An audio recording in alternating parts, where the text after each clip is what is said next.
time we have this segment, it makes me wish that I watched the show. But then I feel like I'd be so confused. Well, listen, they're going to unconfuse you right now because they're getting closer and closer. Promises. You should have guilt. Yeah. I should. You should feel I gotta guilty. start from the beginning, correct?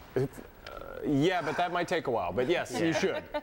We're at a point in the season right now with Lost where it's getting. Oh, before we get started, big shout out to St. Stephen's, my alma mater, where Justin was for weather. Go Eagles!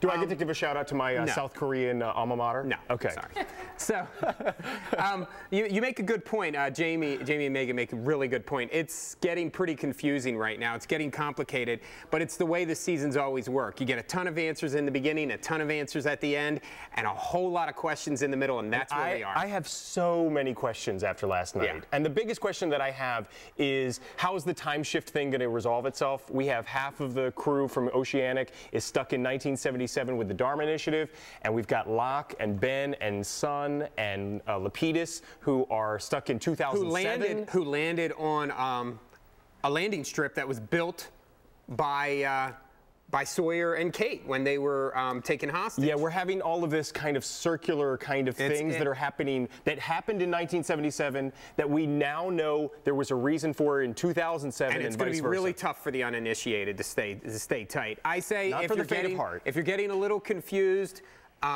I'm not going to tell you to do work. I'm not going to tell you to go to the internet, except to go to our blog, of course, and nice Twitter plug. along with me, Nice which plug. a lot of people did last night. Shameless but nice. But we'll try to help you through a lot of it. Email us. We'll help you with that. I'd like to move on to a new segment this week. It's called Better Know a Character. And which character will we learn? Tonight's character is Phil. Phil is.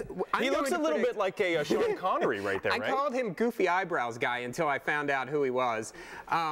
He works for the Dharma Initiative. I think he is either going to be a red shirt and will die. Red shirt from the classic. Red shirt is a character that appears in one episode and then he's gone.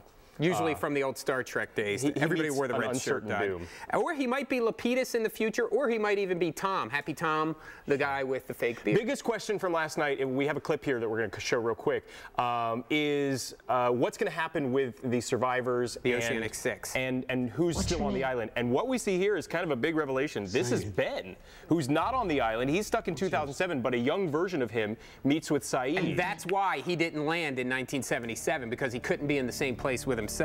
This raises a big question. Will the Oceanic Six play a role in the Purge? Another question I have, rapid fire, quick questions. How did they know to have a quadruple XL jumpsuit for Hurley? Good they question. had a Dharma jumpsuit laying around for him. How did they do that? Someone had to sew that. Any questions you have real quickly? You know, my biggest question is, like I said, the time shift thing. What's going to happen with the time shift? And basically, in the next few weeks, how are we going to sort out who gets reunited and how? Absolutely. Real quick predictions. The babies were hidden away for a reason, to hide them from someone.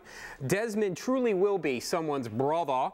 And the nuclear warhead is in the concrete in the Swan. Watch next week. Twitter along. You could go to twitter.com/Rob Brockmeyer. Or you can check out our blog. It's at abc2news.com/getlost. Emily. All right, thanks, guys. My 2 cents, Ben was just as creepy as a kid as he is now. Yes, he was. All right.